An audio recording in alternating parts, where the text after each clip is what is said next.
Welcome back to the Surround Sound Podcast, sponsored by 901 Restoration Kings. I am your host, R. Hunter Jr., the truth and not a rumor.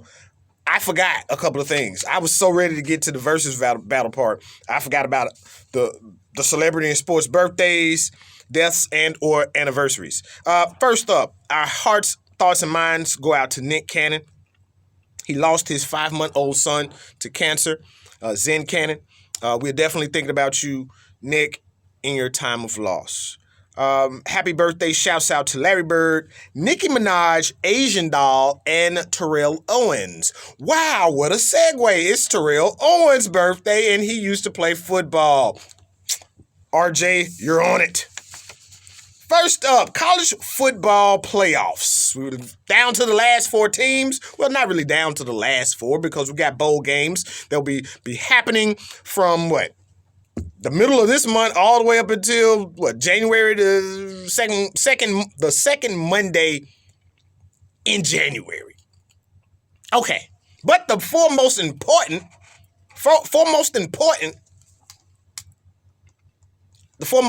and the Music City Bowl. Okay, the 4 most important teams left. Alabama is number 1. Michigan is number 2. Georgia is number 3. And Cincinnati is number 4. First off, I have said this for at least the last 5 to 10 years. I think ever since Matthew Stafford was at Georgia, I have said this same thing. I don't care what Georgia does. I don't care what their ranking is. I don't care who they have on their team and how many possible NFLers can be. Don't care who their coach is or who the chancellor is or who the athletic director might be. If your mama went to the school, if my daddy graduated from there. In football, they're going to drop at least one game. They're going to drop one. They might go 10-11. 10-11. They might go 10-1. Might go 5-1.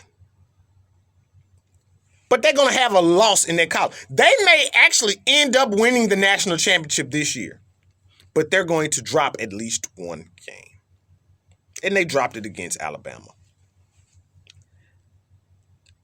Nick Saban is incredible. Bryce Young is incredible. That's my Heisman Trophy winner right there. Last 2 games, he solidified it in my opinion. Yeah. Anyway, to the semis. Alabama will play Cincinnati. I really, really like the fact that Cincinnati is 4. The reason why I like so much that they're 4 is because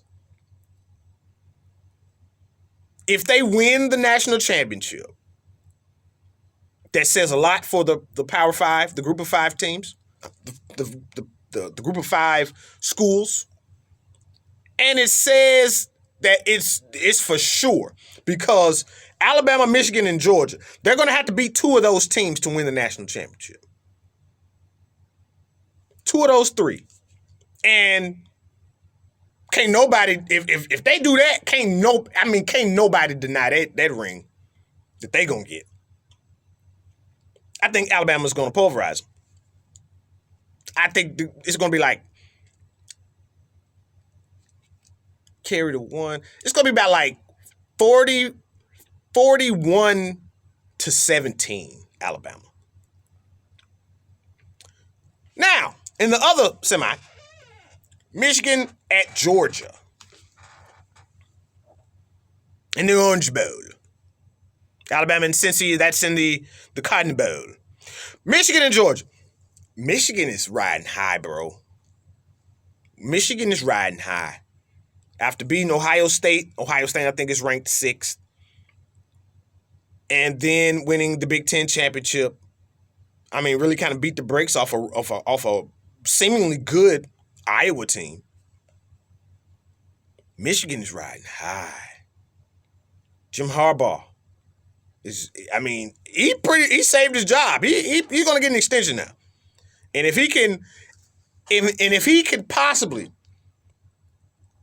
If there was any better time to be playing Georgia, it would be right now. This is the best time. They're deflated off the loss. You're going with beating two really good teams and your rival. But I want to see Alabama versus Georgia again. Hey, SEC guy. But Alabama, Michigan, that's not a bad consolation. And the Music City Bowl. We're going to have my good friend on, running back coach of the Tennessee Volunteers. He'll be on to discuss the Music City Bowl, Purdue, and just where the University of Tennessee football program is. They're coming off a really, really good season. Offensively, ranked 9th in the nation. Let's see where UT football is going, because in a couple of years, we need to be talking about Tennessee in the midst of college football playoff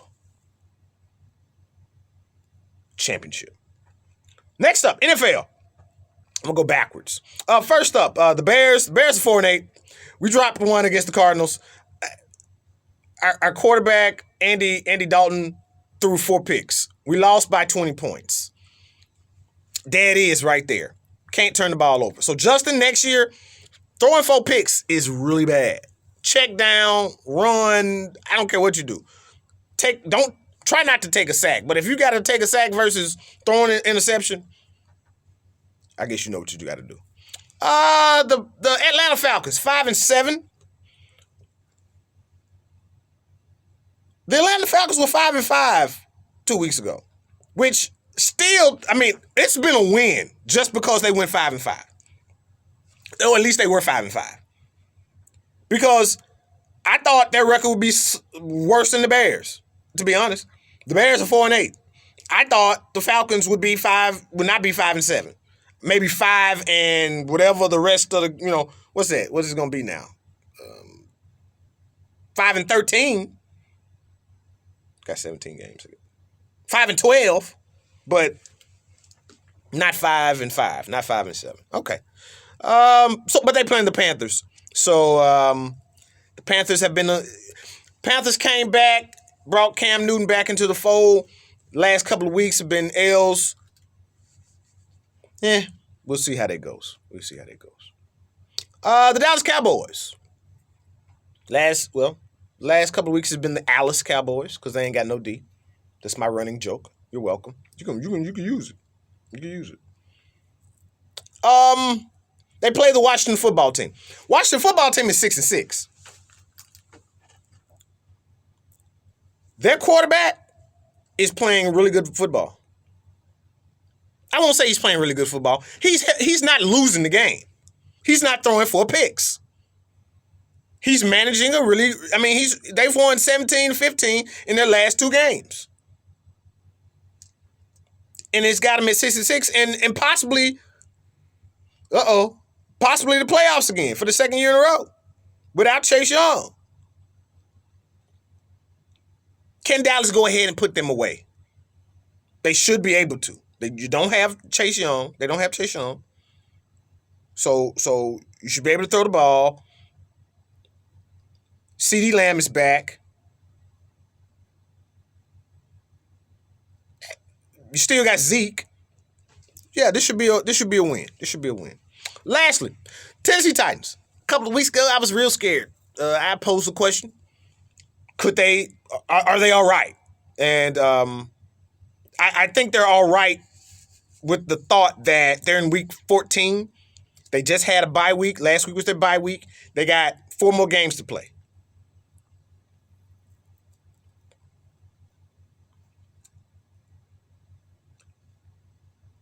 They got some players off of IR. Julio is back. If Tannehill cannot throw 4 interceptions, the defense is playing awesomely. They could definitely beat the Jags, though. And they're going to have 9 to 10 wins. Honestly, they're still in the thick of it. They still could be the number one team in the AFC. We're going to see how that goes. for our Tennessee Titans. We'll be back with more on the Surround Sound podcast coming up. Sign of the times, folks.